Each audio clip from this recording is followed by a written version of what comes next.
This video is brought to you by Dubby. Use code Riddler64 for 10% off.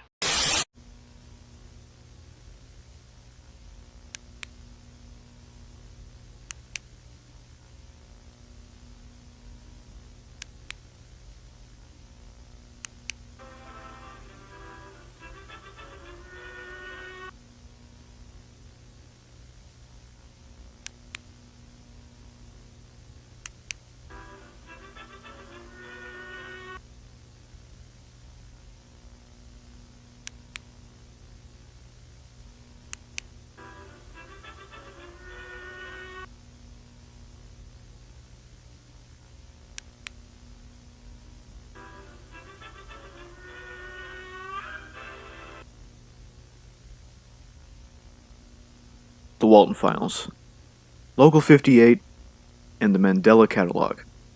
What do these three have in common? Well, not a damn thing besides all of them falling under the umbrella of analog horror, which is probably the only and best way I can describe this movie that I've recently watched. So about a month ago on TikTok, I kept seeing people talk about this little movie called Skinamarink, which is probably the most oddest title I've ever heard.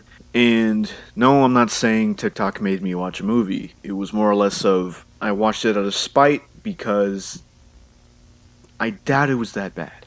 Because for most of you viewers that probably use the app, the people of TikTok have a tendency of blowing things out of proportion by like a mile. Like there are people saying it was the scariest shit they've ever seen, to downright some people even saying that they literally couldn't physically finish the film. They had to turn it off and just not continue it.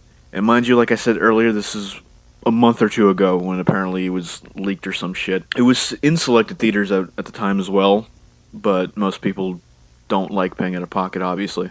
And you, dear viewer, are probably wondering, Riddler, why are you just now reviewing a movie that was popular a month ago? Well, it kind of had a bit of a resurgence in a way, since the movie is now on the streaming service Shudder, which I've had Shudder before and I highly recommend, especially if you're a big fan of the VHS series like I am. And Shudder, if you're somehow stumbling upon this video, I would totally be down for a sponsorship.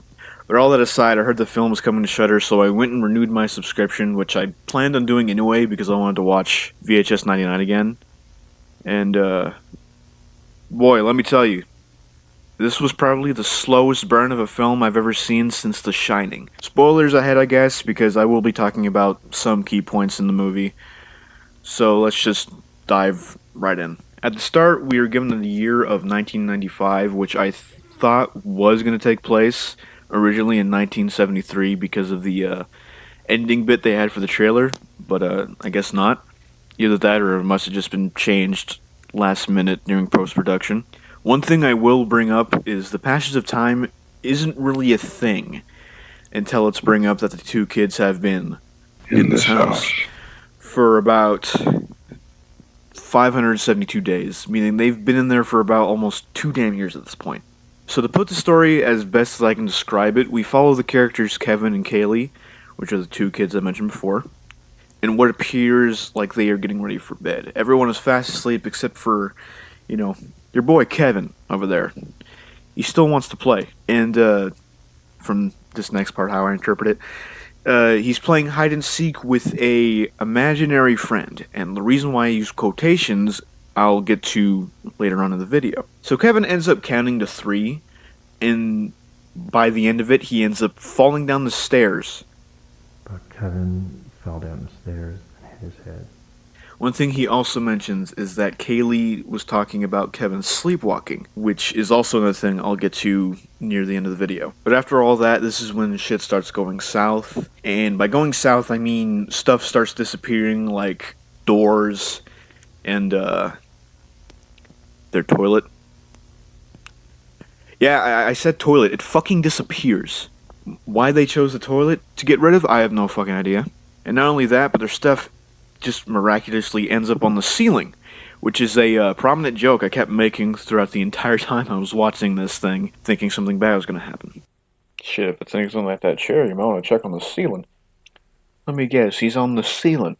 Other than, what I just described, besides other key points like the parents disappearing and other shit, like Kevin stabbing his fucking eye out. I can't really tell you what else goes on, per se, because I feel like it's up to interpretation. And not only that, but I could barely see a damn thing for most of it.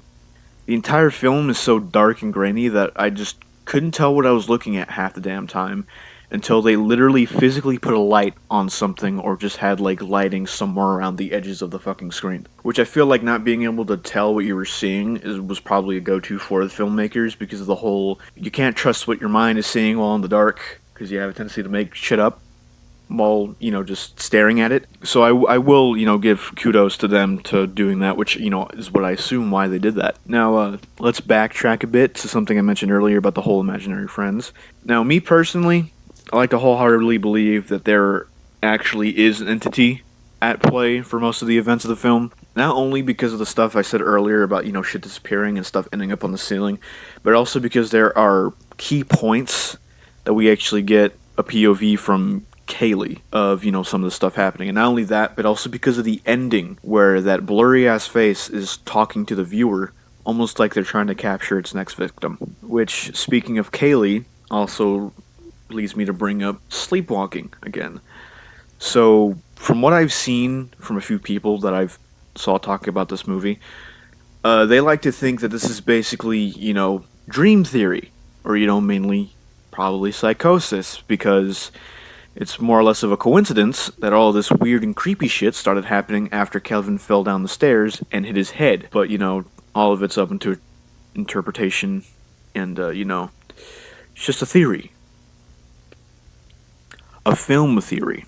Overall, the film wasn't that scary, or, to me at least. I did jump a few times, I guess, and that was really with the points where Kaylee was missing her eyes and mouth, and then, the creepy-ass phone from Toy Story 3. It's very slow, and you might honestly get bored depending on what your mindset is going into it. I honestly give it a solid 7 because mainly I'm just a big fan of analog horror, and there were certain parts in here where I was getting flashbacks of watching the Walton Files for the first time. I probably will watch this again with my buddy Bro Dead Guy, because we usually like to pick apart movies and such. But I hope y'all guys enjoy, because this is the first out of many videos about films I do plan on making, so stay tuned for that.